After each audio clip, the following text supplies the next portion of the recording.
যারা ঈশ্বরকে বিশ্বাস করে তাদের ঈশ্বরের নাম জানা উচিত। যিশু ঈশ্বরের নামের বিষয়ে কি শিক্ষা দিয়েছিলেন? অতএব তোমরা গিয়া সমুদয় জাতিকে শিষ্য করো, পিতার ও পুত্রের ও পবিত্র আত্মার নামে তাহাদিগকে বাপ্তাইজ করো। আমি তোমাদিগকে যাহা যাহা আজ্ঞা করিয়াছি সে সমস্ত পালন করিতে তাহাদিগকে শিক্ষা দেও। আর দেখো, আমি যুগান্ত পর্যন্ত প্রতিদিন তোমাদের সঙ্গে সঙ্গে আছি। যিশু তাঁর শিষ্যদের পিতা, পুত্র এবং পবিত্র আত্মার নামে লোকেদের বাপ্তিস্ম দেওয়ার আজ্ঞা দিয়েছিলেন। সহজভাবে বললে এর মানে যে ঈশ্বর শেষ যুগ পর্যন্ত তিনটি আলাদা নাম ব্যবহার করবেন। পিতা ঈশ্বরের নাম হল জিহোবা, পুত্রের নাম হল যিশু। তাহলে পবিত্র আত্মার নাম কি? যিশু প্রেরিত যোহনকে জানিয়েছিলেন যে তার নতুন নাম ভবিষ্যতে প্রকট হবে। যে জয় করে তাহাকে আমি আমার ঈশ্বরের মন্দিরে স্তম্ভস্বরূপ করিব এবং তাহার উপরে আমার নূতন নাম লিখিব।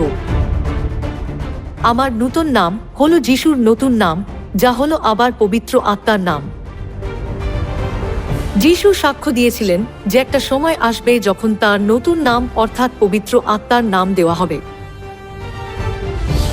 প্রকাশিত বাক্য 2 অধ্যায়েও যিশুর নতুন নামের বিষয়ে ভবিষ্যদ্বাণী পাওয়া যায়।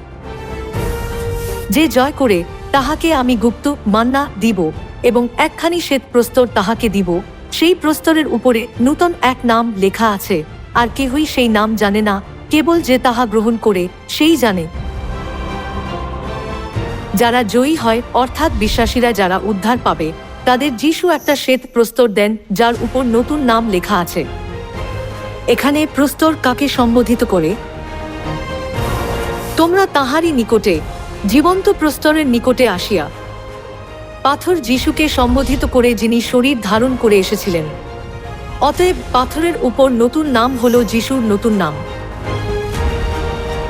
বাইবেল আমাদের শিক্ষা দেয় যে শুধুমাত্র বিশ্বাসীরা যারা উদ্ধার পাবে তাদের যিশুর নতুন নাম দেওয়া হবে।